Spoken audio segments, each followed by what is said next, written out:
Welcome back to King Woes Court and a special episode today because we have a simulcast. We have Dynamo's dozen in the house today.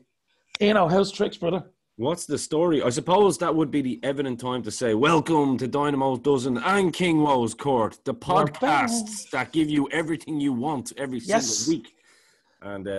And I'll leave the rest. People know the rest of the story. Yeah, well, we never forget the talk. Never forget the talk. That's the only thing I would say. How are you keeping, bro? I'm very well, my friend. I'm very, very well. Really happy to be doing this today. It's been a long time coming. Yeah, it's been a long time coming. So it's really nice. Everyone can hear me okay, yeah? Sound is good? All good from my end? Yeah, absolutely. What about me? Am I clear enough? You were very clear, my friend. You're very, very clear. Silky smooth, Silky smooth. So no, it's a simulcast today, and obviously you've got some business to take care of at the start of the show and tell your fans about what we're doing and blah blah blah, and then we gotta. So you know what? Court is in session. Bang! Here we go. So as you all know, we've been away for a little while, mainly running with this dude and our other cohorts on the 4-pod men, which I love. It's going from strength to strength, and King Woes Court is now on the Dynamo Podcast Network, which is brilliant news for us, brilliant news for all of you, I hope. I just think it's going to be a bit more, and this is the first time a King Woes Court will probably be on YouTube, maybe, I don't know. Yeah. So yeah. Depending on how it goes. So again, this is a first for me, and I'm very appreciative to Ian for helping me through this. It's fantastic. I mean, anyone who knows King Woes Court knows I think Ian is my you've been on my show the most now. Yeah. I think you beat Jay on that now. So, yeah, I think he's probably jealous of that, but he wants to come on my show again too. But we'll get him on again as well. Get him on again. Yeah, we will. So anyway, from now on, all my podcasts will be coming directly from the DPN, the Dynamo Podcast Network. And again, Ian, tell us a little bit about who else is on the network. That's good. Yeah, I like that. That's a good segue. So before, we'll take care of the business before we get into the main, into the main dish today. So the Dynamo Podcast Network was something that we threw together a while ago, which everybody is kind of aware of that is listening to this now. King Woes Court was one of the shows that I wanted on the network from the get-go when I came up with the idea. And obviously anyone that knows me and Carl, we run together. So that's that was never in question anyway. But yeah, so we've got the Superior Comic Show. So for anybody that doesn't know anything about, isn't interested in wrestling, for example, everyone always associates Ian the Dynamo Kelly with wrestling. This isn't just a wrestling podcast network. It's a podcast for the fans by fans. Think of it as a Pantera of podcasting in the sense that it's our favorite podcasts all on one easy switch. It's a button that you can press and go, yeah, you know what? I fancy listening to Superior Comic Show today, which, Carol, the two boys that Peter had on from DC Comics. I'm not familiar with their names, in fairness. I'm only getting back into the comics, but they had there's some good. They've had some good art or some good guests on. And most recently, a guy who I like, who's Declan Shalvey, he's an Irish artist, and he has done Deadpool. He's done Deadpool and all for Marvel and that kind of stuff. So, they're doing really well. They really do good stuff at the moment. If you're into comics, definitely check out the Superior Podcast. Yeah, Superior Comic Show without a shadow of a doubt. And then, of course, we got the 4-pod men, which is obviously hosted by yours truly, and of course, my boy here, Carl. And of course, that all came out from me and you talking on the phone for nearly 2 hours at a time about wrestling and about our opinions on wrestling. And we were like, this would be great as a podcast, Yeah. That's exactly how that's how most of these things start, to be fair. And then we've got our boy Noel Hogan, who obviously is a sponsor of the show as well. Wrestling Mania, your Ireland's only wrestling shop. Fantastic. And what a shop as well. Go to Stephen's Green, go in there and get all, everything you need, whether it be T-shirts, figures, whatever the hell you want. Niall's got it. It is a real life wrestling shop that comes to that just comes to even more life when you go to it. And by the way, we are having a few drinks today as well. This is going to be a really good show for us. So if we sound like we're drunk, it's probably because we are. Remember the last time I had a couple of glasses of this? Damn straight, man. And are we still recording? Are we? Here's to each and every one of you. But yeah, so the Dynamo Podcast Network, we're on YouTube. We have a couple of videos up there now. Go check them out. Go to Dynamo Podcast Network on YouTube. Smash that like button, as everyone always says. Excellent. And of course, we're on all podcasting mediums, whether it be Stitcher, whether it be Apple Podcasts, whatever. So really happy to have the King's Court on board, and really happy to hear that Court is back in session, and I'm the first one up in front of Mr. King Woe. Thanks a million. So what we're going to do for I'm hoping I will have content every week from now on. Yep. You may just get me waffling for 20 minutes or a half an hour, but you're still going to get something. And I also have the King was Court, the live sessions. The first one I did with Creep there a while back, and then as restrictions are lifted a little bit more, we get more bands into the court. For sure. And Undercover. That's the name of Under the Influence. That's it. Under the Influence. So I like that. Yeah. It's like a sub show of the show. Like us today, right? Under the Influence. Almost, yeah. So and as I said, Ian knows I have a couple of guests lined up, really interesting guests lined up. Some huge guests.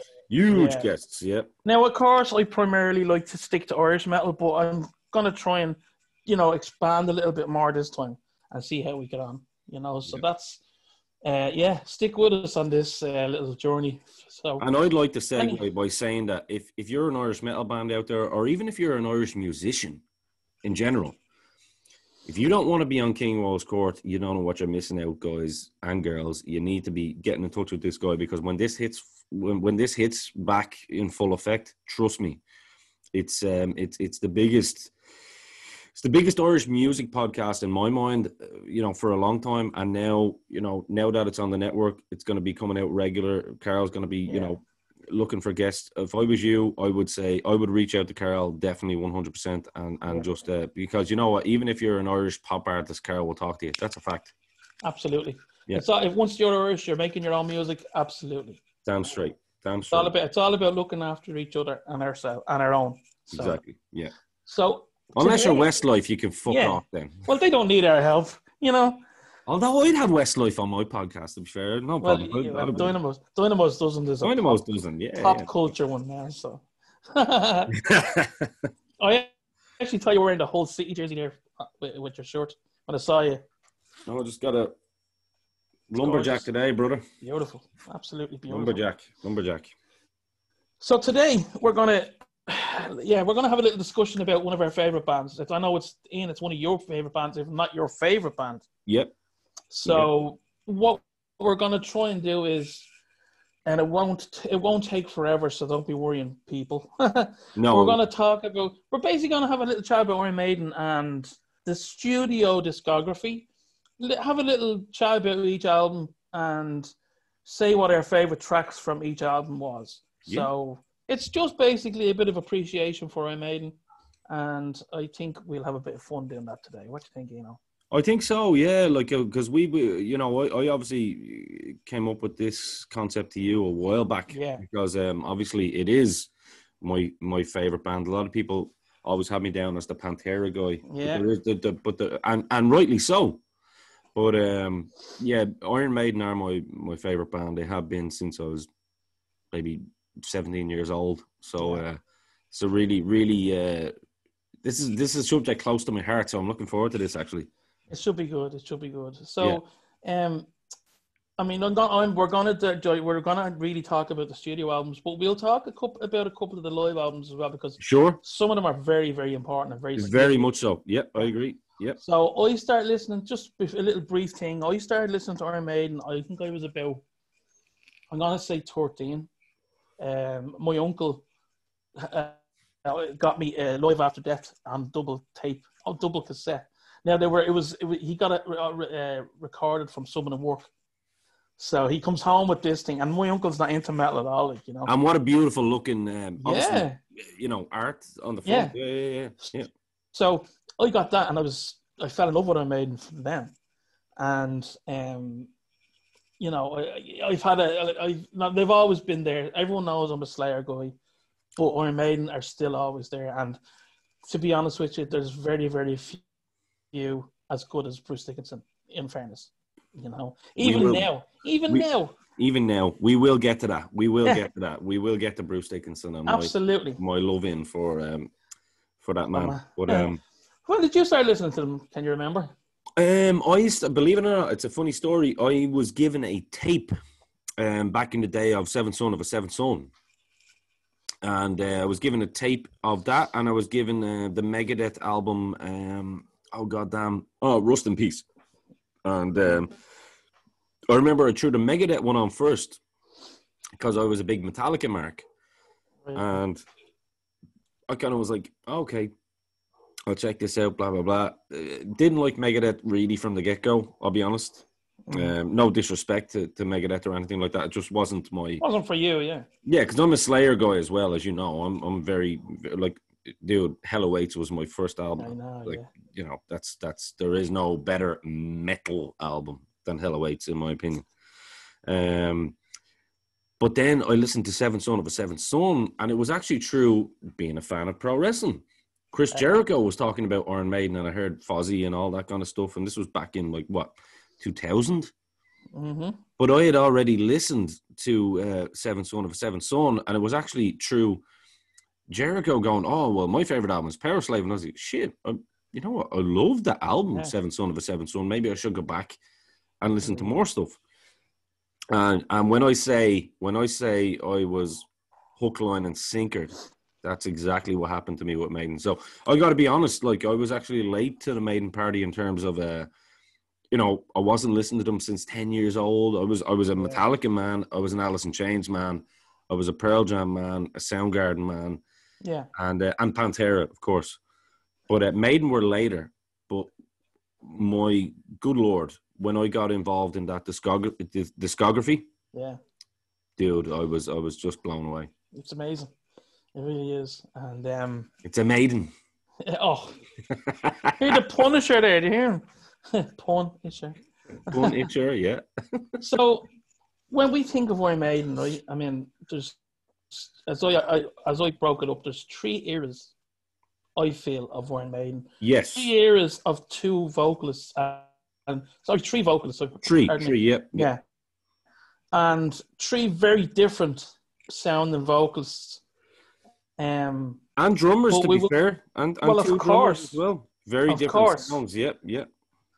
But for the purpose of this, we're breaking it down into the eras of the vocalists, just for kind of continuity in that sense, you know. Sure. Yeah. So, I mean, if anyone doesn't know, which they should, if they're listening to this, but if they don't, of course, they were formed in 1975 by Steve Harris in London. Yeah. And they just, again, it's just kind of, ticking boxes here. They have 40 albums. That's including that's including 16 studio albums, 14 live albums, and so on and so forth. So we're going to start about the studio albums, okay? And before we go on, I want to just say this is one band that actually its artwork is as important as the music, and that artist is a chap called Derek Riggs. Derek Riggs created Eddie. He created the whole point, and he worked with Iron Maiden for a long time. I can't remember when he stopped working with them, but his concept has gotten the band just as much popularity. Obviously not as much as the music, but as a very big part of their thing. And you think of Iron Maiden, you think of Eddie. You think of other bands, and other bands have mascots, but he is probably the biggest metal mascot, I would say. Anyway, so. There is none bigger, no. And I mean, one thing I always loved about Iron Maiden albums is there's so much going on in them, and Like the first actual album I got was Killers, the second album. I love it. I love it. Maiden And album. you're looking at the artwork, and you're like, you can look around, and then there's all these windows that are different colors, and one of them you can see the silhouette of a woman, and it's just so faint. And you're like, jeez, that's cool. You remember the artwork for Women in Uniform? Absolutely. Yeah, I mean, unbelievable. Like, Yeah. And then I'm not sure if Derek Riggs did this one, but I know Somewhere in Time. I think he might have been gone from that Somewhere one. in Time. That is the best album cover of all time, isn't it? So much going on. So much going on. It's amazing, and it's a whole story in one picture. Yeah. You know? And it's very West Ham 7, Arsenal 3, believe it or not. You know what I mean? They got the West Ham boys. I know I'm wearing my Chelsea cap here today. We're both Chelsea fans. But we represent. It was nice to see that, though. You know, it was cool. Team. Yeah, they're mad about West Ham, and I love it. I love anyone that's mad about their team. Absolutely, whoever it is, you know. So we'll start off with the debut album, and we're starting with the Paul Di'Anno era. Now, Paul Di'Anno is a fucking on this in his run with Iron Maiden was an amazing singer, dude. Very different. But I'm into it. 100%. I think Di'Anno was a very underrated singer, very underrated vocalist, and because he can hit high notes, but he has that punk kind of, people always think of his punk background, but he has a bit of a punk vibe about him. But at the same time, I mean, like I said, Women in Uniform, a very underrated Iron Maiden song for anybody that hasn't heard it. Definitely worth checking out. This album is really what launches Iron Maiden, because before we get into Bruce Dickinson, and of course we're going to have a love-in with Bruce Dickinson later on, but at the same time, Paul Di'Anno, his place in history here is not, what's the word I could use? It's not unwarranted, and it shouldn't be undervalued. Yeah, it's not as unimportant as any other one. Like, it's damn straight, exactly. I think we know what we all mean there. Exactly. Yeah. I mean, you look at some tracks here. I was looking at some of your homework here, Carl, which is really cool, because I see you've got some standout tracks that you will obviously present to me, and then obviously I will, come back. But on this particular album, I'll pick out the ones that you picked, because I think Remember Tomorrow, good Lord, what an amazing song.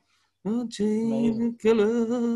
Like, he actually had such a beautiful tone to his voice as well. Yeah. And it went, again, very underrated singer, in my opinion. Phantom of the Opera, good Lord, that is just madness, isn't it? Yeah, and if you're an oldie like me, you'll remember that was on the Lucozade ad years ago. Oh, so it was. Yeah. I was sent that ad a while back, actually. Oh, yeah. I was sent it. Obviously, I didn't see it at the time, but I was sent it. Yeah. I always remember it. And then, of course, you have Iron Maiden, the actual title track and the name of the album, but the name of there was a song called Iron Maiden as well, which is, I mean, that's a beautiful. The musicianship in that song is amazing. The guitars down, like, you could see that Iron Maiden had an influence from, which they've admitted, from Thin Lizzy. Oh, absolutely. And anybody that doesn't have an influence from Thin Lizzy, it's probably why your band isn't succeeding. So listen to Thin Lizzy, like Carl's boy Kirk always says, right? Absolutely. Yep. He was an advocate for Thin Lizzy, which is great. Yeah, we should be. But no, I'd agree. Those songs, I would also throw in, to be honest with you, I'm a big fan of Transylvania, the instrumental. It's a great instrumental, Beautiful instrumental, just thrown in there on the 5th track, just for the sake of it. You know what I mean? And it's, listen, we're seeing the birth really on this album of an absolute world beater songwriter in Steve Harris. Absolutely. Yeah. And I mean, that sound that they had, that early sound, it had got punk elements to it. Yes. But it was, I can still read, the way some old albums don't age great. But these albums, they still sound of their time. But I was only listening to Yeah, only re-listening to them over the last couple of days, we're like, oh man, they're so good, you know. It doesn't age in a way that like you kind of can't listen to it. It Yeah, ages in a way where you're like, whoa, this is still good then, and now it's. Oh, sorry, it was good then, and it's still good good now. now. Yeah, yeah, Absolutely. yeah. So I did little, just from my own sake. I don't know if anyone agrees with me or disagrees with me, but I rated that album 7 out of 10. I think it's a good, very good, solid debut. Oh, if we're doing ratings, okay, I like that. I'm liking the. We'll steal this one from Uncle Dave Meltzer. I would say I would go 7 out of 10 for that as well. Yep. Yeah, I think it's like, it's not a bad album. It's there's nothing bad on it. No, but it's the follow-up album that really. Now you have it. So yeah. So we're gonna move on to Killers from 1981, which, as I said earlier on, was the first official kind of studio album I heard. Sure. And I fell in love with that album. And the cover, as I said, that I was fascinated by the cover, how cool it looked, how, yeah. And I mean, like, when you look at the difference of Eddie from the first album to the second album, such a jump in quality, like, you know.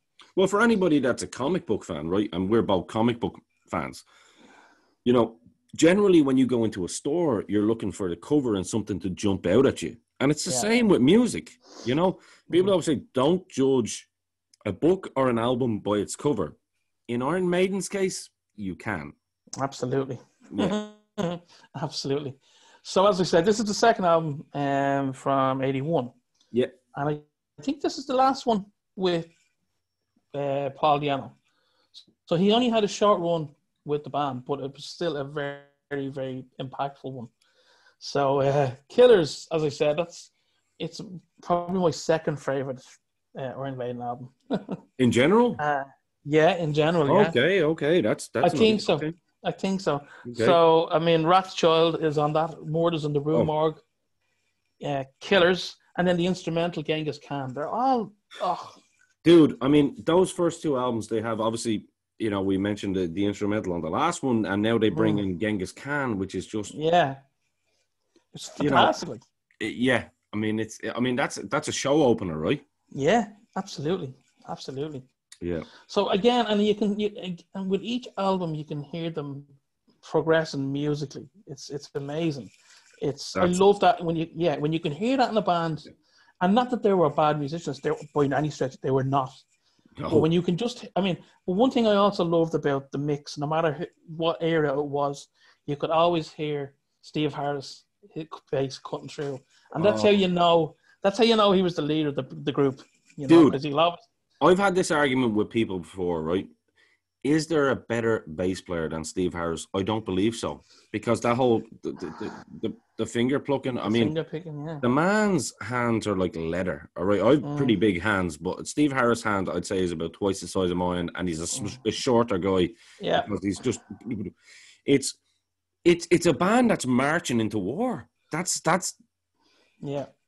what you get with Iron Maiden. Like, if you want to have a little bit of fun aggression is what I'm saying. Yeah. I like that. Then you listen to Iron Maiden. If you want real aggression, you know, you go and listen to Slayer and Pantera and bands like that. But if you want some fun aggression, like, let's go to March to war, you know, it's like it's Iron Maiden every day, right? Absolutely. Yeah. And that's it. Like, I mean, no one ever truly leaves Iron Maiden. You know, like, you might go off metal for a while or whatever, but there's always at least 5 songs you love. And now, as I said, 5 rather than 1. There's always 5.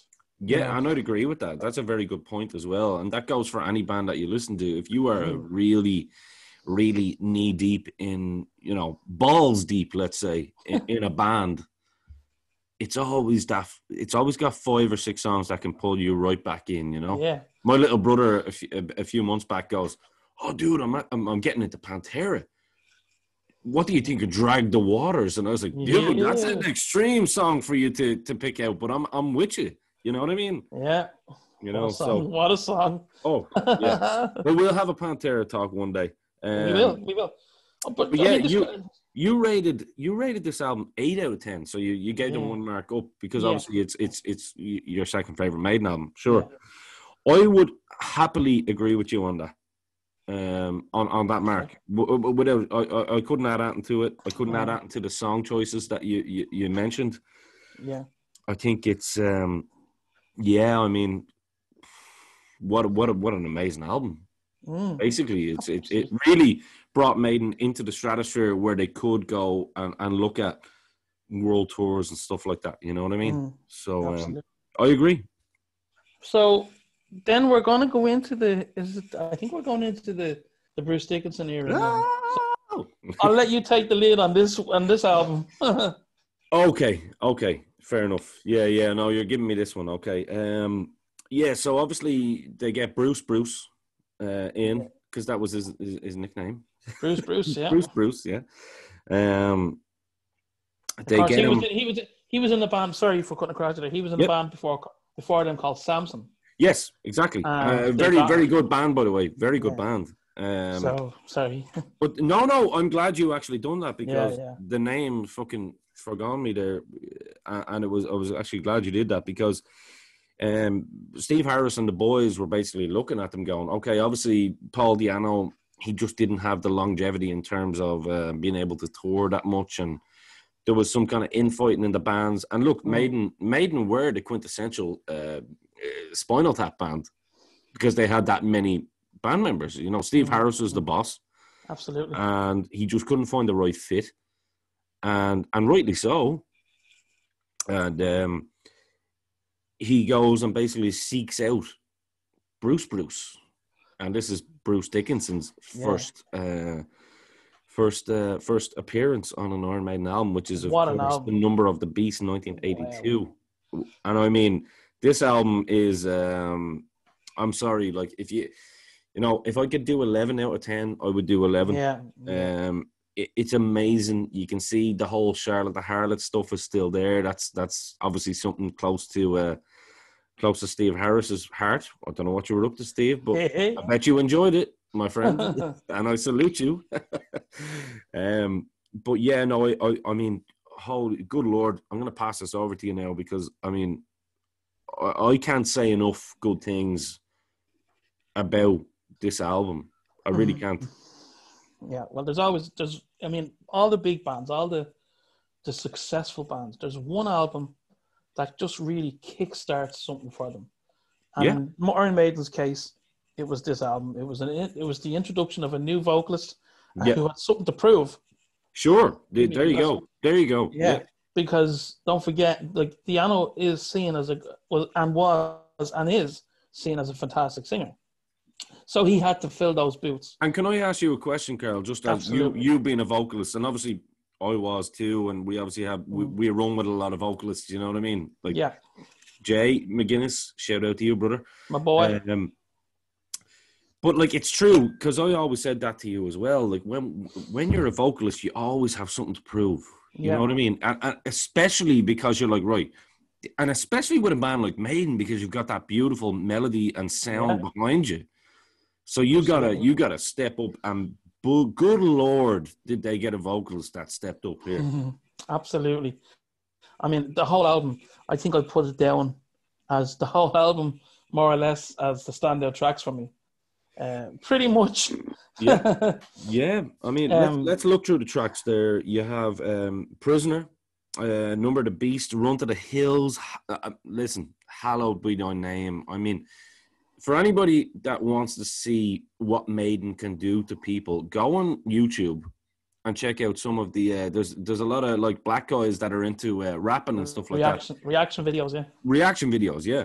I'm not saying that like black guys, there's white people. No, but I'm saying it's really cool to see guys that are into their own certain type of music and then hear this particular song, Hallowed Be Thy Name, for the first time and go, what the fuck have I just listened to?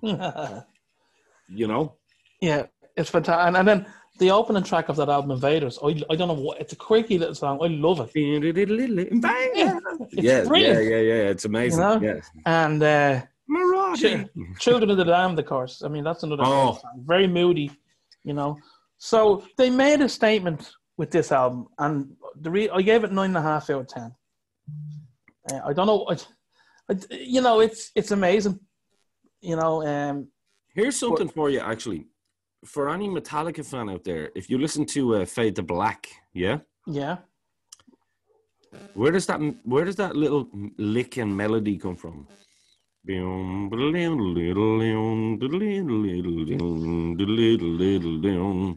of the Damned. Yep. Very good, actually. I never thought of that. Yeah. Because I never try and think of that era Metallica ripping anyone off, you know. No, I don't think it was a rip-off. I think it was an homage. But it's true. It's true. Very true. Very very good. True. You know? I mean, let's be honest. There's not much else we can say about Number of the Beast because everyone knows how amazing and how important it is. Okay, what's your favorite song from it then? Probably Hallowed Be Thy Name, we'd say. Yeah, I'm with you. Yep. Yeah, I love it. Yeah, it's my favorite. You know, like it's such a good album, like, you know. Yeah. So and by the way, Steve Harris is writing all the lyrics here on most of the albums as well, which is really cool. So it's like, you know, obviously melodies is coming, you know, with work from him and Bruce on this album, but it just shows the power of Steve Harris's songwriting. So we move on. Absolutely. 1984 had Power Slave. Again. Oh, we forgot Peace of Mind though. Oh, sorry, yeah, Peace of Mind in 1983. Sorry about that. My personal favorite album, believe it or not. Yeah, well then you take this one. Go for it, man. Yeah, no, it was my personal favorite album because I remember going like, well, if your favorite album is Power Slave, well then mine is Peace of Mind. So I had to actually make myself fall in love with this album, not in a bad way, but just to know every ins and outs. Yeah. I mean, like, Die With Your Boots On, The Flight of Icarus. Absolutely. I mean, The Flight of Icarus is probably their greatest song up until that point. Up to that point, yeah. After Hallowed Be Thy Name, you know, you're really seeing Bruce Dickinson evolve, and you're still seeing it in 2020. You're seeing Bruce Dickinson evolve into the singer that he needs to be for this particular type of album, you know? Yeah. And it was always effortless for him. That's what I liked about it. You know, I remember hearing, I think Bruce Dickinson was on Chris Jericho's show, and he said, when I sing, he goes, I learned to sing without a microphone and to try and sing to the person at the back. Forget about the guys at the front. A lot of front men are, and you know this, Carl, a lot of front men are singing to the people at the front, you know, because if you got a big ego or whatever, you're like, oh, there's the guys wanting to juggle my balls here at the front of the stage. No, sing to the guys at the back as well, you know? Absolutely. And that's what, I think that's what Bruce Dickinson and all of those great classic vocalists did, like Ian Gillan and you know, Roger Daltrey and, you know. So went out of their face, like. Yeah, exactly. Yeah. I mean, I even a small thing I do when I'm gigging, which seems so long ago now. Yeah, it's been a while, right? Like been a minute. Like that. If I can see a face at the back of the crowd, I kind of not focus on that person, but just the fact that it's someone far away, and I can kind of, you know, work from that face then. So I'd be always trying to look at faces in the crowd, like, you know. Yeah. Sure, we had that conversation before where I used to say to you, like, and this is probably the pro wrestling side of things as well. From my point of view, I was like, if you can get that one guy at the back to suddenly start making his way up to the front, then you know that you've done your job right? Yeah, absolutely. Yeah. And it's an art form in itself. Very much so. I'd agree with you. Captivating an audience, and like we said, I mean, there's none better than Dickinson. You know? There's no better frontman. I think he's possibly up there in the front three of all time in terms of. I think so. Without a shadow of a doubt. And that's what he brings to this Iron Maiden band now as we move on, because Power Slave 1984, I mean, this is where you're really getting Bruce Dickinson. And by the way, singing in that kind of high level operatic style, but like for, you know, 200 plus dates, you know. That was serious hardcore, that was. You know what I mean? To be able to keep it at that level consistently, that'll tell you how you know, how much quality there is there, you know? Yeah. Absolutely. Yeah. Because I know for a fact it's not easy doing a few dates. I've done 'cause obviously I've done times where I've done a couple of dates in a row, and it's tough, especially like when, like, okay, they could always go off and go private or whatever to a place or whatever. But if I was doing a local tour, say, you'd have to be well, I always do talk to people anyway, so you're not getting to rest your voice as much as you would like to, Sure. So Yeah. obviously doing 200 or 300 dates, you'd have to rest your voice, But and that's it. Like, because like you're kind of singing, kind of lends itself to that kind of high pitched, like you have that kind of in you. Where for me it was like all about destroying your voice and fucking playing the extreme metal. But no, 100% from your point of view, that's actually really interesting. We've never had that conversation actually. No. About how you need to. Although I did get tips from you and your better half back in the day when I had a bit of a voice problem. Do you remember that? You were like, get that apple cider vinegar, brother. Oh yeah, and that was kindly donated to me by Beyonce, believe it or not. Yes, it was. Yeah. So she's good for some things. Oh, many things. Yeah, 2 children. So. A nice lady. I met her once, actually. Oh yeah. I got a kiss on the cheek off her. Yeah. Happy days. Yeah. No, that was and it was a big help. So, any vocalists out there struggling? Apple cider vinegar and what was it? Paprika and honey. Paprika and yeah, exactly. There you go. So you can sing like Bruce Dickinson if you do that, guys. So, Power Slave. I mean, this is properly, this is really where Bruce is established now. This is 3 albums in. Yeah. It's also sorry for cutting into there, but they're starting to bring in the epic songs now. So you're talking over 5-6 minutes, and more. Okay, so, well, let's start with the longest one then, Rhyme of the Ancient Mariner. I mean, if anybody doesn't listen to that song and not get entertained or get a kick out of it, I don't know what you're listening to. I don't know whether I was telling you, Ian, there's a few guys who, during lockdown, were talking about recording an Iron Maiden song. Okay. Somebody put my name forward to try and do a Rhyme of the Ancient Mariner. It wasn't me. So, I know it wasn't you, but I wouldn't do that to you. I wouldn't do that to you. I know you like to be tested, but I wouldn't do that to you. Yes, it is tough. It is tough, and I'm looking forward to seeing what I can do with it, because that song, and again, because of all this project that I'll be doing, sure. I fell in love with the song all over again.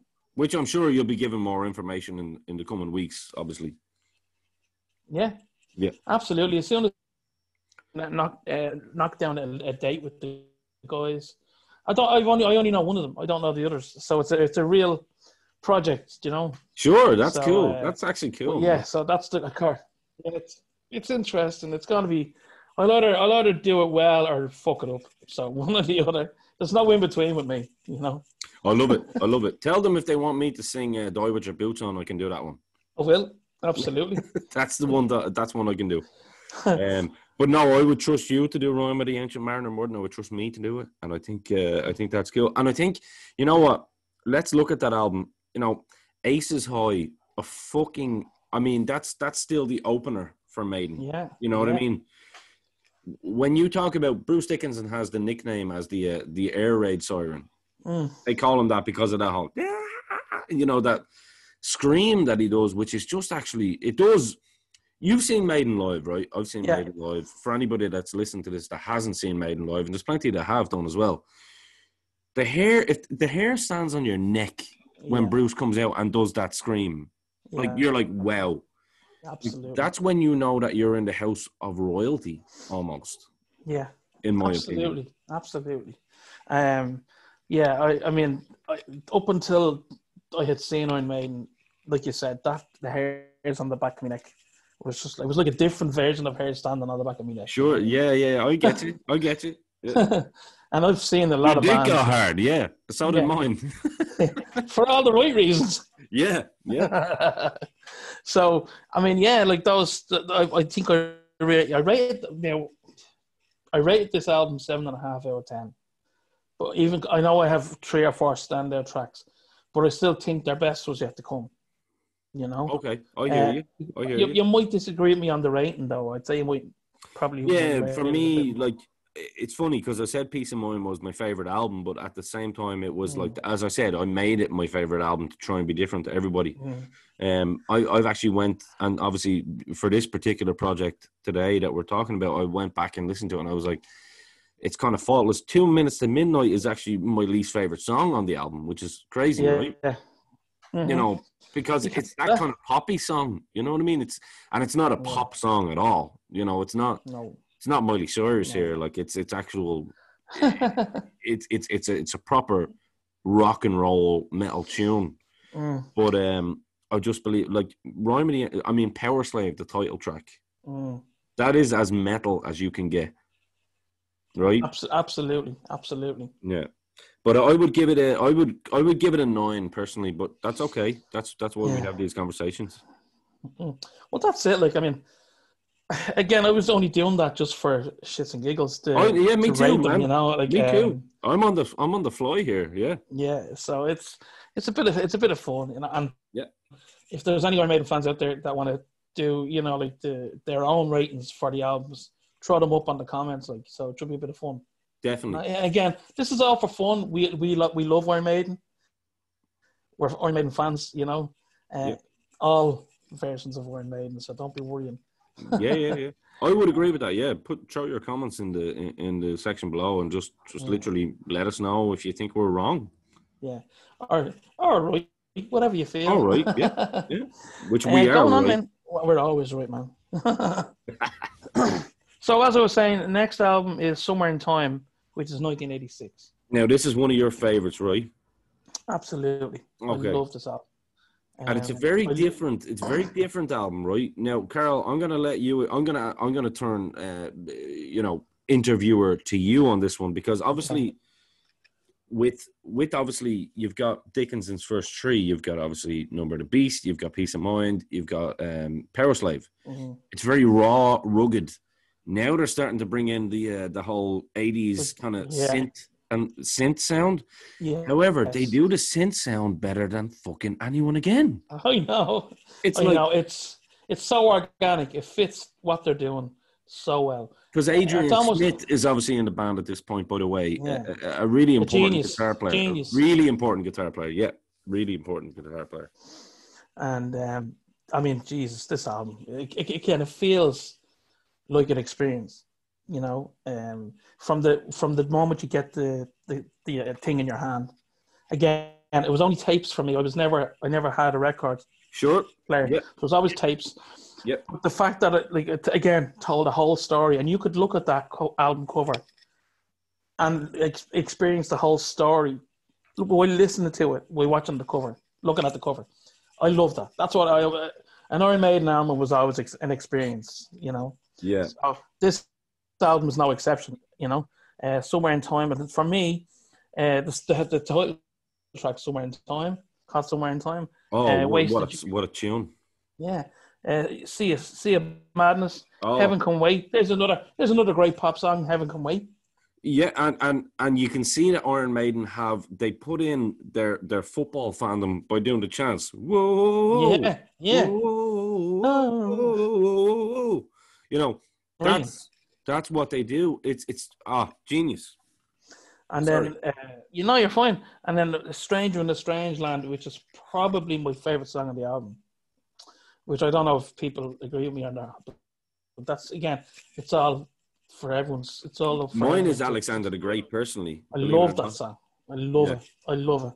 So in terms of ratings, I probably should have rated it higher. I rated 8.5 out of 10. Yeah, but you can change that now. Yeah, 9. There you go. Okay. 9 out of 10. There you go. Yeah, it's my show, damn it. It's your show, brother. No, it's our show. It's your show today, my friend. No, I would agree with you. I think I personally think it's a 10 out of 10 album. Okay. And it's probably the first one that I've given 10 out of 10, which shows you that I've obviously moved on from the Peace of Mind record. Yeah. Well, that's... and we get on to another album, which is a 10 out of 10 album for you, King Woe. Absolutely. Which is Seventh Son of a Seventh Son, and our brother in arms on the 4 Podmen, who is not a big fan of Mr. Bruce Dickinson, of course, but he's not a fan of anyone. Yeah, Jay Kennedy. Yeah. He's a sourpuss. I love you, Jay.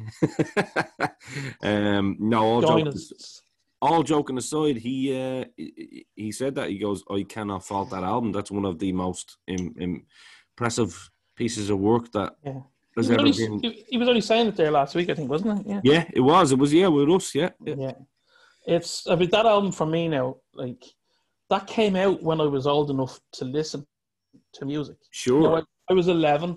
1988, right? Yeah, so I remember, I mean, I think I even had this discussion with you before. I remember the album cover, the whole thing, being on the side of buses. Yeah. Advertisements for buses. I mean, really? Yeah. Really? You never told me that, man. I wish I could have seen those buses, man. Yeah. That's and I always remembered the cover.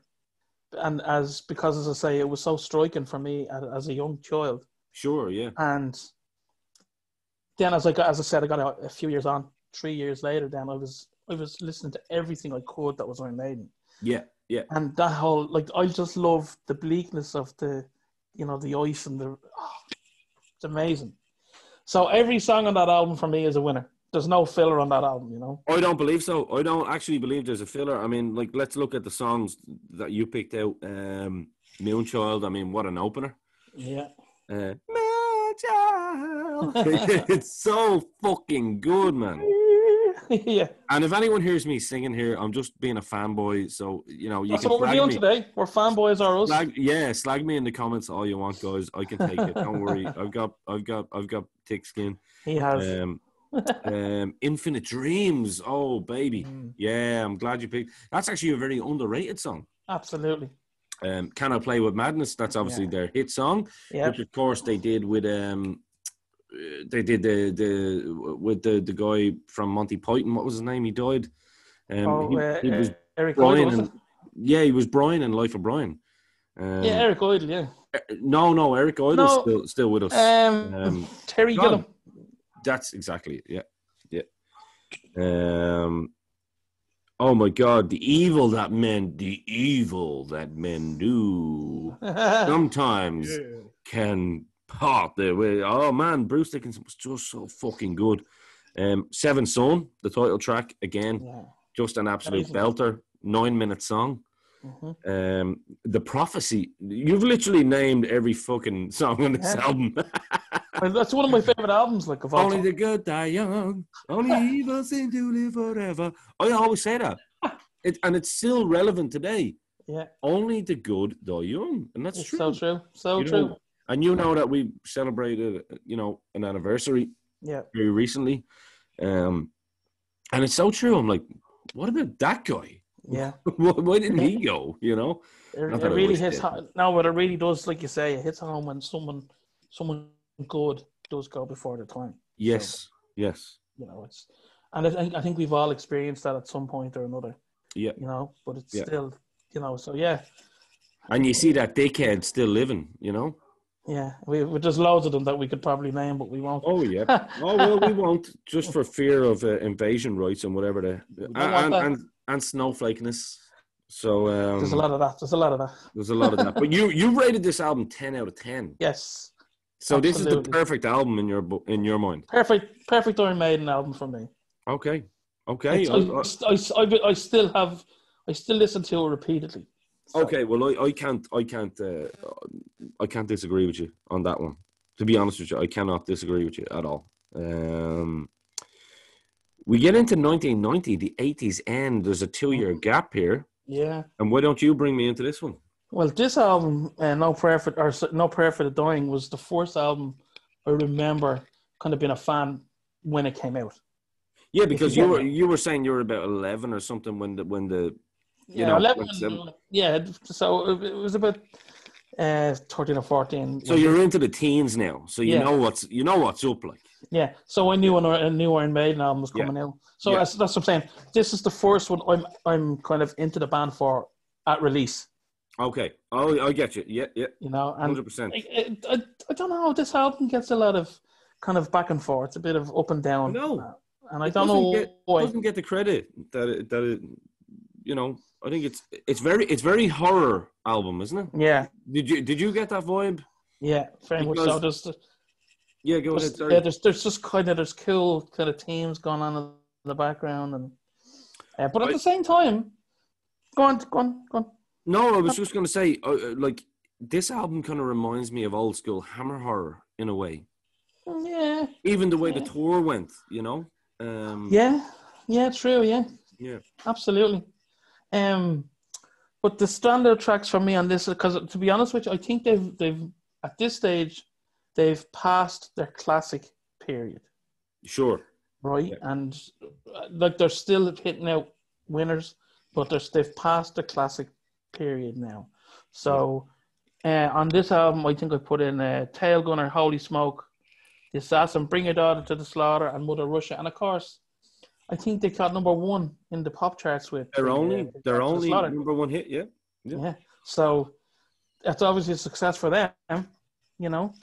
And in terms of a rating, and it's a Bruce Dickinson song written by Bruce Dickinson. Absolutely, yeah. But I gave that 8 out of 10 because, as I said, it holds a lot of special moments for me. You know, me too. Me too. 8 out of 10, I think, is fair enough. I think 8 out of 10 is. I think it's a very underrated album. I talked to guys who we know, obviously. There's some guys that are big Maiden fans that we know, that we run with, that are British as well. We know one particular guy. Absolutely. Give him a shout. No. He's not no, he's not getting it. No, okay. No. But he said the same. I had a conversation with him at a funeral, unfortunately. But we had the conversation about that album being so underrated. I think it's a really good album, and like for a lot of Iron Maiden fans, that's actually one of the albums that they don't have on their playlist. And personally, I think it's a very good album. Hooks in You. Oh, I love that song. Yeah. Hooks in You. Hooks in You. It's a great lick, hasn't it? Yeah. Yeah, I think so. Well, we get on to 1992, so they're taking a bit of a gap here. You can see in albums that they're taking a bit of time to write. And there's obviously, we see that there's probably some issues. Yeah. Why don't you take over this one? Yeah, I think that there was a few issues in the band creatively at this stage. And I think Bruce wanted to do a bit more than what was happening with Iron Maiden. Sure. And yeah. I mean, he was doing he was writing books. He was doing his solo albums, which were very Tattooed Millionaire is a great album, actually. What a great album, actually, yeah. Yeah. So I think this is the album where he left the band, and I mean, he still left one of the high points of their live show with this album, which is the actual title track. Yeah. Fear of the Dark. I mean, if anyone has never seen that live go onto YouTube, type in Fear of the Dark live, even from the Rock in Rio. That's probably the best one. Yeah. That's probably the best one, right? The whole crowd singing with him, singing the music. Oh, it's amazing. They're singing along like it's a symphony. Yeah, it's brilliant. Yeah. So like for me, that whole album is not really up there. There's a couple of good songs on it. I think I put Be Quick or Be Dead, From Here to Eternity. Great song, yeah. Yeah, and Fear. Hell from Here to Eternity, yeah. Hell Ain't a Bad Place. Fear the Dark is great. I think Wasting Love is actually a nice song. It's a nice song. But it's a nice song, actually. It's something different to what they usually play. But you gave this 6.5 out of 10. So that will cause controversy because a lot of people would think that No Prayer for the Dying is a lesser album than Fear of the Dark. But however, I'm actually with you. And it's my list. Yeah, I mean, I would still give it a 7 out of 10. I would give it a 7. No, I could be persuaded to give it a higher. Yeah, right. But I do think it's the weakest album that we've talked about thus far. Yeah. Yeah. But like I said, you can see you really can see a decline from the kind of classic albums, and sure. But now we always talk about this, and I've talked about it on my own on the King Rose card. Every band, like it's a big band, their fans want them to replicate a Master of Puppets, a Raymond Blue, an Appetite for Destruction. It ain't gonna happen, So you have to give these bands the license to create what they feel. Pearl Jam is the perfect example, isn't it? Pearl Jam, everyone wanted 10 again. Yeah. And you're like, well, Versus is kind of good enough. Yeah. And then they got shit. Yeah, oh, it's so true though. It's so Yeah, true. yeah. So, while I am knocking kind of the later stuff, I'm not knocking it in a negative way. I It's know because there's a comeback with this band. yeah. So yeah. So, So let's talk let about the dark period. yeah, let's get in. Well, look, let's get into this, and I'm probably going to be of a different mindset to you when it comes to this. The Blaze Bailey area, Yeah. and I'll call it the area because it was only a particular area that you could find these albums.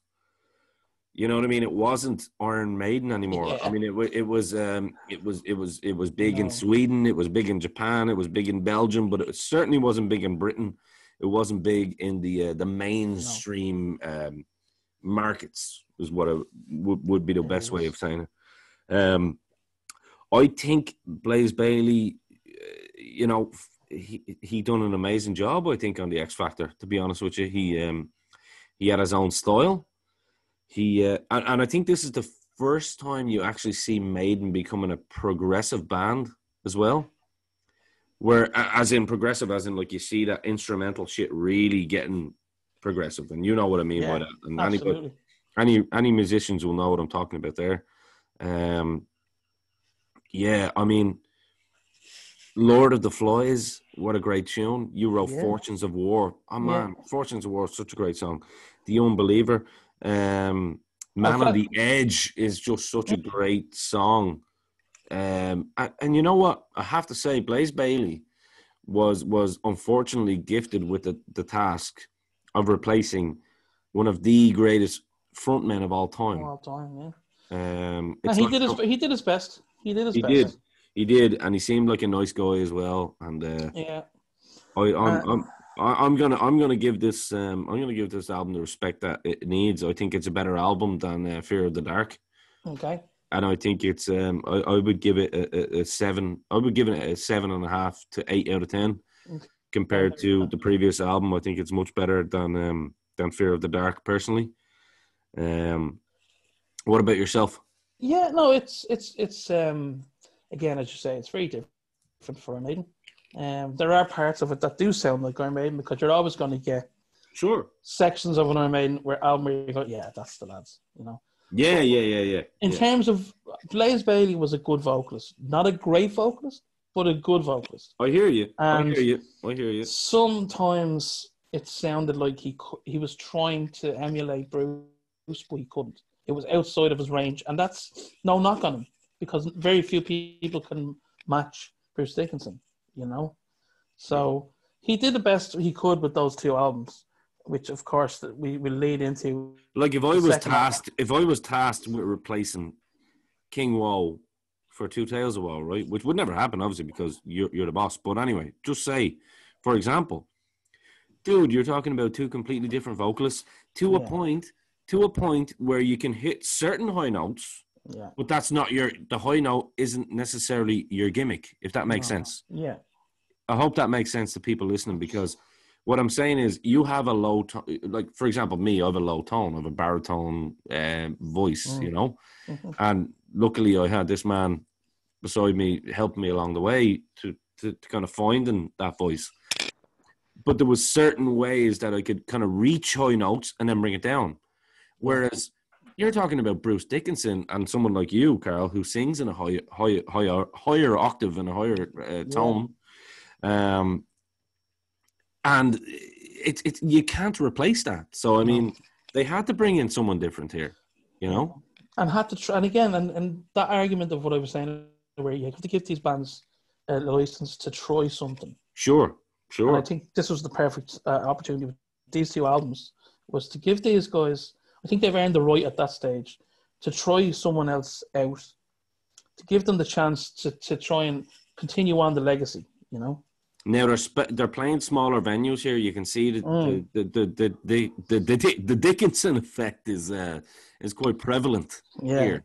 They're playing smaller venues, and some of those live gigs are really great to watch. Actually, when you see them in an intimate setting, and I would have actually really, you know, been proud and privileged to go to some of those gigs. Absolutely. But then in 1998, Virtual 11 The one. The Future Real is obviously the main track. song from that. But yeah. Yeah, I mean, this is something, it's not necessarily for everybody. No. I think it has its place. Well, it does. It does. But you say it's not for everybody. I mean, when you look at the kind of ratings I'm doing here, anything that's under a five or under, I would consider not great. None of the albums I've put on this are under 6. So, to me, they're all good in their own way, Just as I said, the other ones have more significance than others. And to me, as I said, this was for me, this was the dark period of Iron Maiden.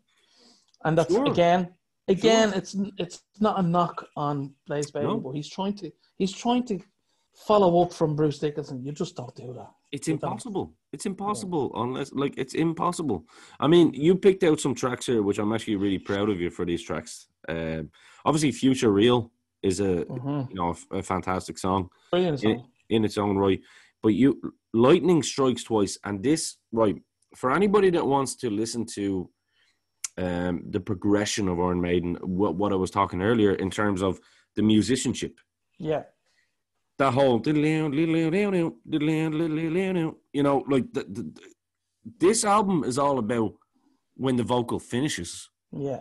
So you can hear the music. Doesn't that make sense? Yeah, absolutely. And again, it's not a knock on Blaze. It's actually just the beautiful musicianship that they have, because they've obviously got Yannick Gers in there now. Yeah. Yannick Gers and Dave Murray, obviously one of the OGs, is still playing guitar. And the musicianship between Steve Harris, Yannick Gers, and Dave Murray on this particular song as well shows you the progression that Maiden are making into being a prog metal band. Almost. Their version of prog metal, I suppose. Their version, yeah, exactly, yeah. And then you get some dickheads that just want prog metal, and it's like, no, that's shit. Ain't gonna happen. Yeah, no. But yeah, no, I would. You rated that 6 out of 10. I would actually agree with you on that one.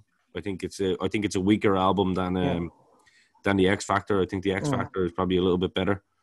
But there is some standout moments on that album for sure. Like I say, they're not bad albums. They're just different. Yeah. And then why don't you lead us back into the happy ending? Okay, let's close up with some happy moments. Yes. Yeah. So anyway, Blaze didn't. I mean, there was rumblings, I believe, that Bruce wanted to come back and the band wanted him to come back. So obviously, and again, they're going to want to bring him back.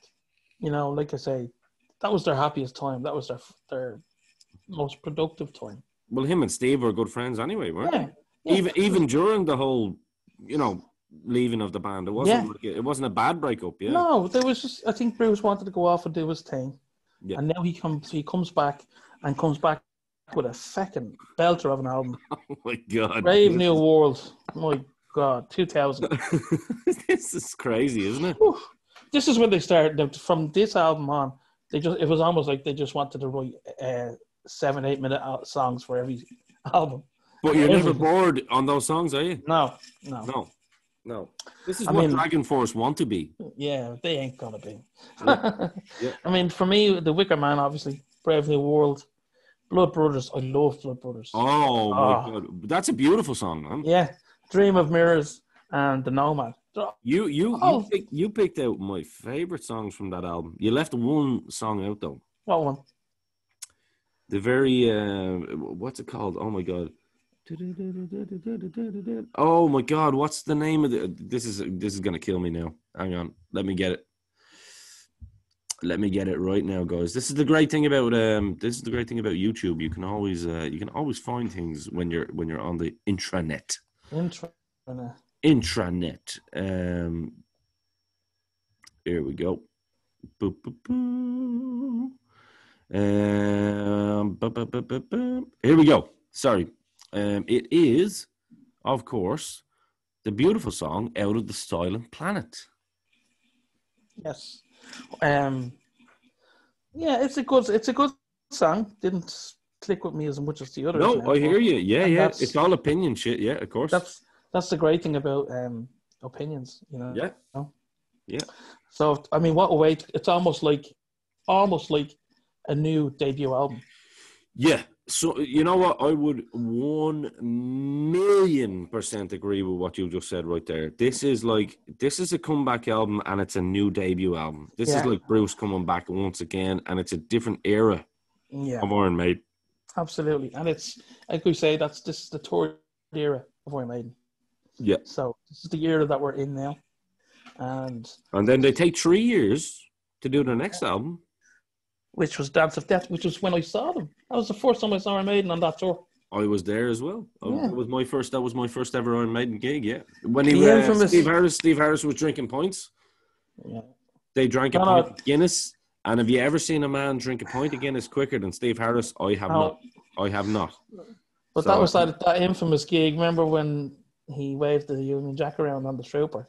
Of course, yeah. I mean, let's be honest. It's part of the song. It's part of the makeup of the song. I don't think he was doing it to piss people off. Definitely not. Definitely not. You know, I mean, I can understand people in the heat of the moment being angry or whatever, but get over it. Enjoy the rest of the show. Well, like there's bullet holes in that flag, and there's like fire burns on that flag, because when you go to an Iron Maiden gig, right, leave your fucking feelings at the door. Exactly. This is a band that play almost it's pantomime and theater music. You know what I mean? Yeah. Like Bruce Dickinson is singing about, when he's singing "Hallowed Be Thy Name," he's playing the character of that guy that's going to face his death. Absolutely. And that's the same with the Trooper. You know, so I think people need to get over themselves when it comes to that. And listen, you're talking to two very proud Irish boys here as well. So we're not, we're not saying that, but we're not saying that, you know, we wield the British flag all around the place. But what we are saying is, don't get the hump when a band is doing it as part of their shtick, you know. Exactly. It's not meant to offend us. Like, no. And he did apologize. Remember, he came back and he apologized. Yeah, I remember that. Yeah. And great album coming up next, man. Go ahead. Let me see. Where am I at? Because mine's Matter of Life and Death. Matter of Life and Death. That's the one. I know Dance of the Death was obviously there, but obviously we mentioned there's some good songs on it. And I think it is. You gave it an 8 out of 10, actually. So yeah, you should. Because it was when I was re-listening to it, I was like, "That's actually not bad." It grew on me. I think these final albums are growers over time. Yes, they're not instant lovers. Yes, over time growers. You know.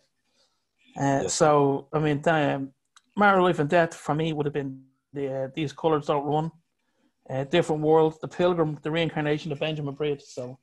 So that's, Matter of Life and Death. Yeah, I think that's an amazing album. For the Greater Good of God. I mean, good Lord. That song is just, the musicianship in that is just incredible. I sometimes skip the singing on that even, just to hear the end. Because, man, these boys are old men playing this fucking music and they are ripping it. Absolutely. You know?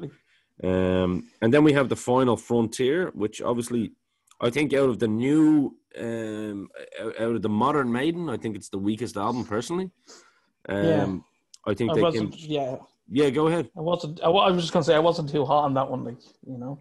No, there's some great tracks on it. Like, you know, there is some great tracks on it. Again, some great tracks on it. It's still, you still gave it a 7 out of 10. So like, it's obviously got its place. Yeah. But then they come back with the Book of Souls only 5 years ago. And That's a good album. That is a great album. I mean, Tears of a Clown, written about the death of Robin Williams, obviously.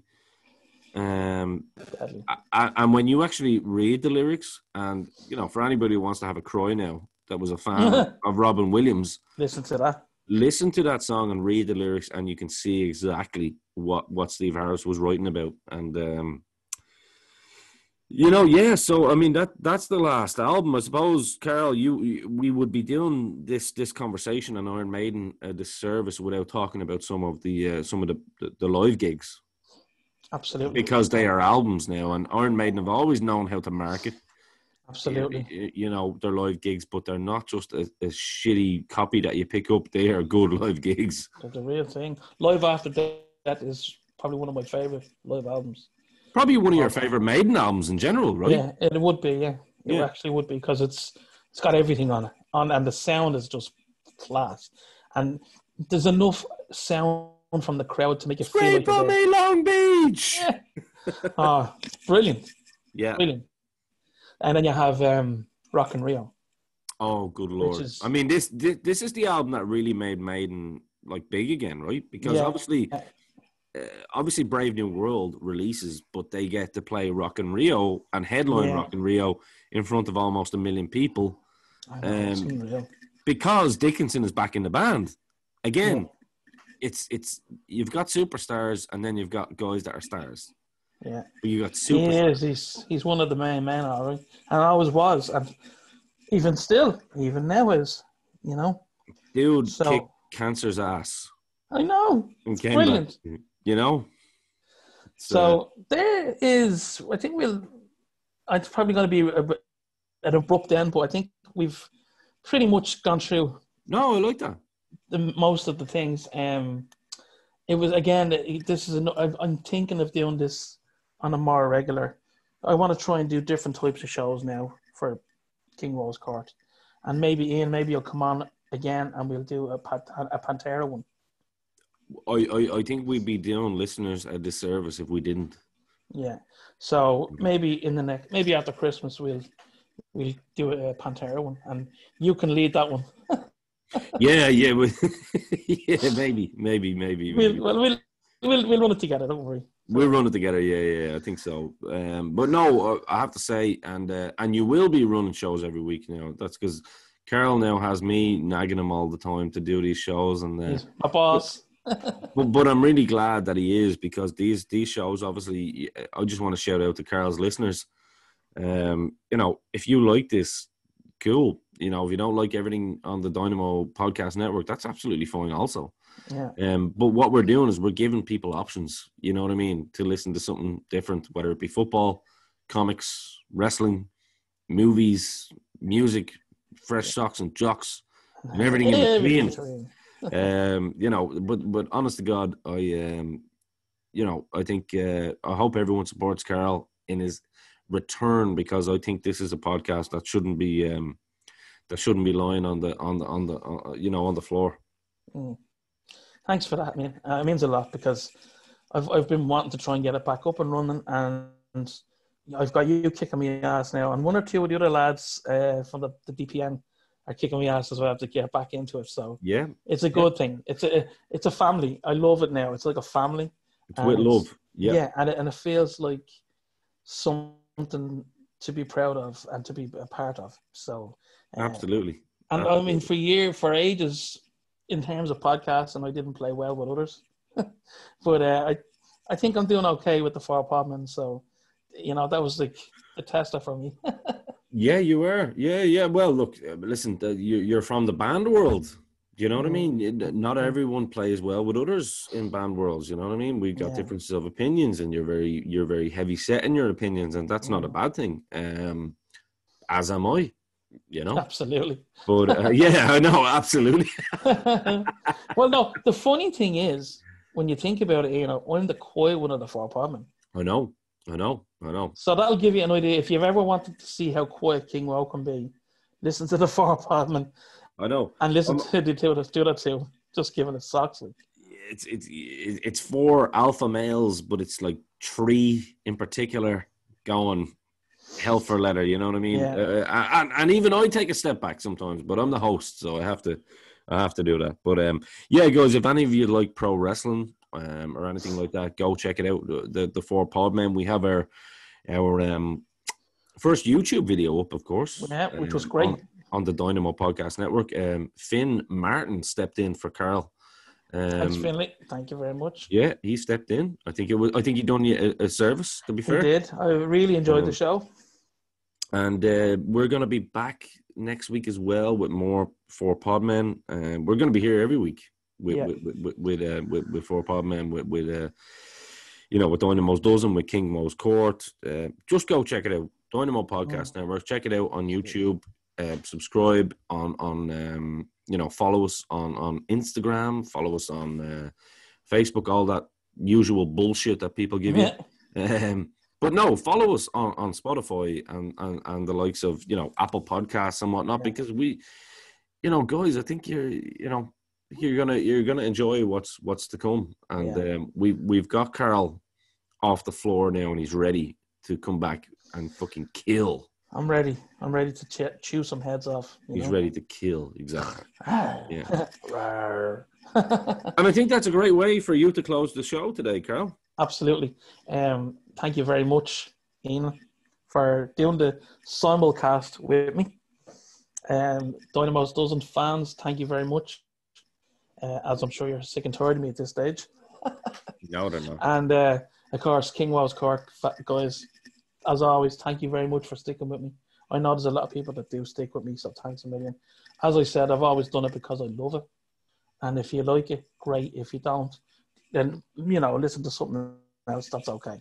But I think for now, myself and the Dynamo are going to discuss the finer points of what's left in our glasses.